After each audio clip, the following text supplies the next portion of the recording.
एक सवाल पूछता हूं आपसे। अगर आपके घर का दरवाजा रात के 3 बजे अंदर से बंद होने के बावजूद खुद खुल जाए तो आप क्या करेंगे? धनपत ने भी यही सोचा था, लेकिन जो उसने उस दरवाजे के पार देखा, उसके बाद वो कभी वही धनपत नहीं रहा। दोस्तों, कुछ जगहें होती हैं जिनके बारे में लोग दिन में भी धीरे बोलते हैं। कुछ कहानियां होती हैं जो किताबों में नहीं लिखी जाती, क्योंकि जिसने लिखने की कोशिश की उसका हाथ कांपने लगा। आज मैं आपको ले जा रहा हूं सन 1978 के रामगढ़ गांव में, एक ऐसी हवेली में जिसे गांव के लोग पंचभूत हवेली कहते थे। एक ऐसे दरवाजे के सामने जिसे गांव के बुजुर्ग कहते थे कि ये दरवाजा इस दुनिया और उस दुनिया के बीच की आखिरी दीवार है। और एक ऐसे इंसान की कहानी जिसने उस दरवाजे को छुआ, जो सुबह तो जिंदा मिला, लेकिन जिसके बाल एक ही रात में पूरे सफेद हो गए थे। ये कहानी डराने के लिए नहीं है, ये कहानी इसलिए है ताकि आप जान सकें कि कुछ दरवाजे होते हैं जो खोलने के लिए नहीं बने होते। तो अगर हिम्मत है तो चलिए, लेकिन एक काम करें, अभी अपने पीछे का दरवाजा बंद कर लें। सन 1978 का वो अक्टूबर महीना था। रामगढ़ गांव में जब भी रात होती, लोग अपने घरों के दरवाजे बंद कर लेते, दीपक बुझा देते, बच्चों को सीने से लगा लेते और फिर चुप हो जाते। इस चुप्पी में एक डर था, एक अनकहा, अनसुना, अनदेखा डर। गांव के पूरब दिशा में नीम के 5 पेड़ों के पीछे एक पुराना घर था। उस घर का नाम था पंचभूत हवेली। दीवारें काली पड़ चुकी थी, छत के बीम सड़ गए थे, आंगन में घास उगाई थी जो किसी ने कभी नहीं काटी, और उस हवेली का मुख्य दरवाजा, वो लकड़ी का भारी काला नक्काशीदार दरवाजा, वो हमेशा बंद रहता था, हमेशा।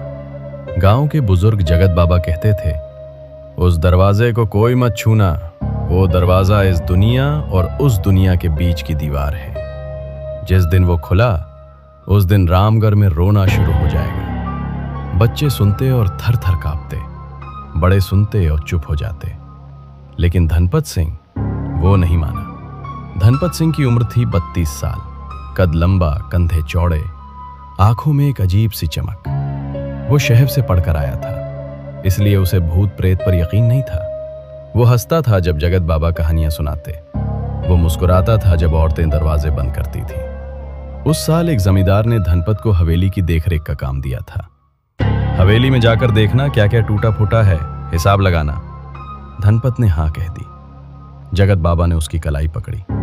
बेटा मत जा, वो घर जीता है, वो घर सांस लेता है। धनपत ने बाबा का हाथ प्यार से हटाया। बाबा, घर घर होता है, ईंट पत्थर का, इसमें कोई नहीं रहता। और वो चला गया।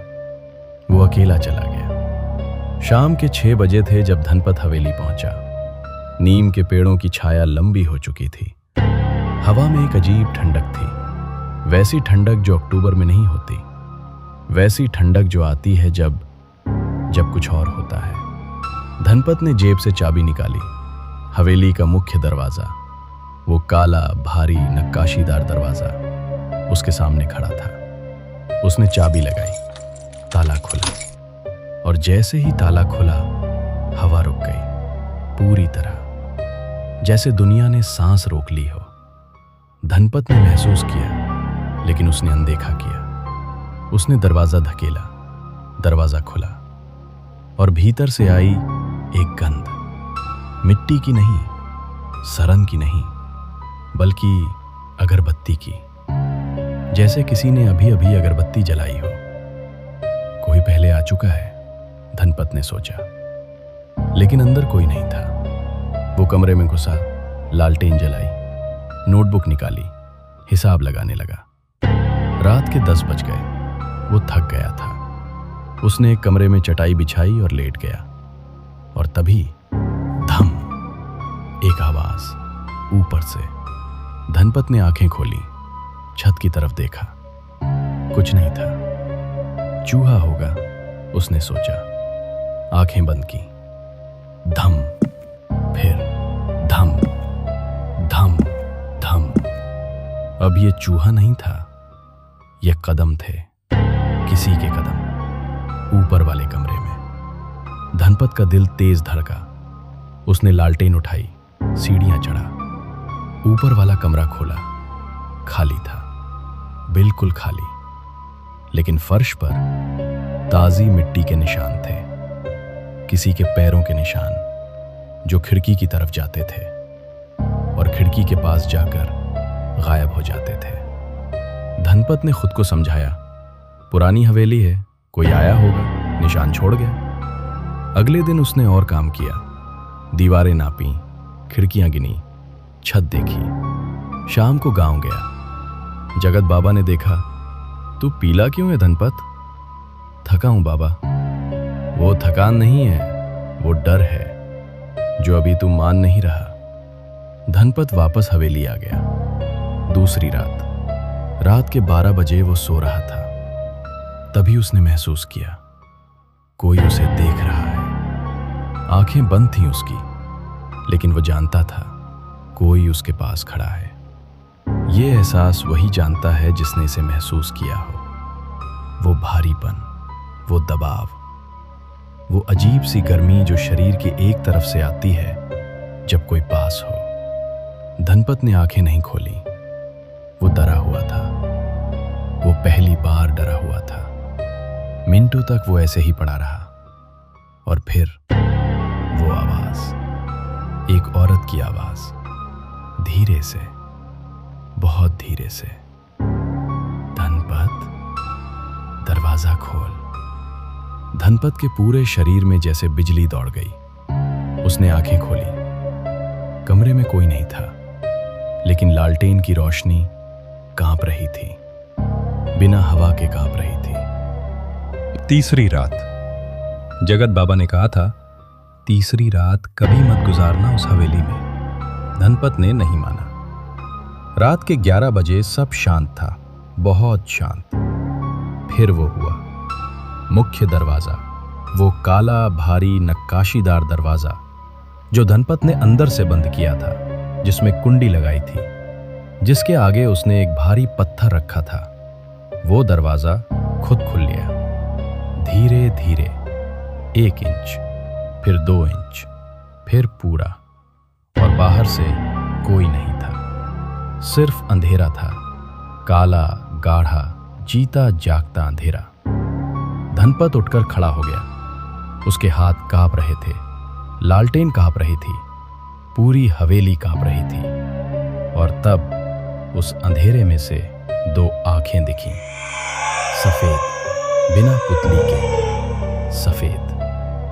धनपत की चीख निकली नहीं, गले में फंस गई।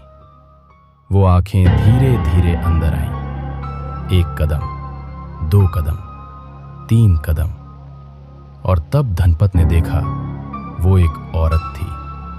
सफेद साड़ी, बिखरे बाल, खाली आंखें, और उसके पैर जमीन को नहीं छू रहे थे, वो उड़ रही थी, जमीन से 2 इंच ऊपर। वो धनपत की तरफ बढ़ रही थी और उसके होंठ हिल रहे थे।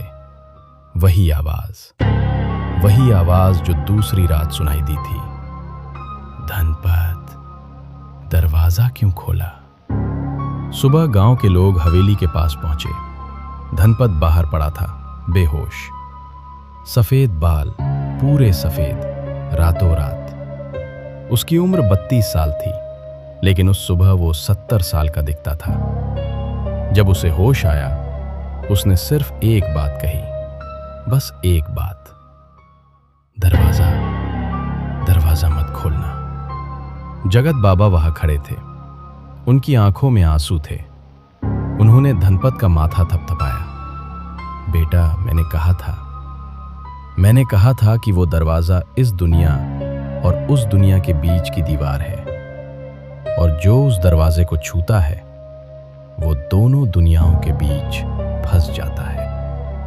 धनपत सिंह आज भी जिंदा है, लेकिन कहते हैं वो किसी से बात नहीं करते, किसी दरवाजे के पास नहीं जाते, और रात होते ही वो एक ही काम करते हैं, सारे दरवाजे बंद करते हैं, सारी खिड़कियां बंद करते हैं और फिर एक कोने में बैठ जाते हैं, आंखें बंद करके। लोगों ने पूछा, धनपत भाई, क्या देखते हो बंद आंखों में? उन्होंने कहा था, वो दो सफेद आंखें जो आज भी मुझे देख रही हैं। दोस्तों, अगर ये कहानी आपकी रूह तक पहुंची, अगर ये सुनते सुनते एक बार भी आपने पीछे मुड़कर देखा, तो नीचे कमेंट में सिर्फ एक शब्द लिखें, दरवाजा। बस मैं समझ जाऊंगा कि आप भी महसूस कर पाएं। और हां, अगर आप चाहते हैं कि ऐसी और कहानियां आती रहें जो सच के इतनी करीब हों कि रात को नींद ना आए, तो चैनल को सब्सक्राइब करें, घंटी दबाएं, क्योंकि अगली कहानी उससे भी ज्यादा सच है, उससे भी ज्यादा करीब है और शायद आपके अपने गांव की है। एक बात और, जब आप आज रात सोने जाएं और घर का कोई दरवाजा अचानक आवाज करे,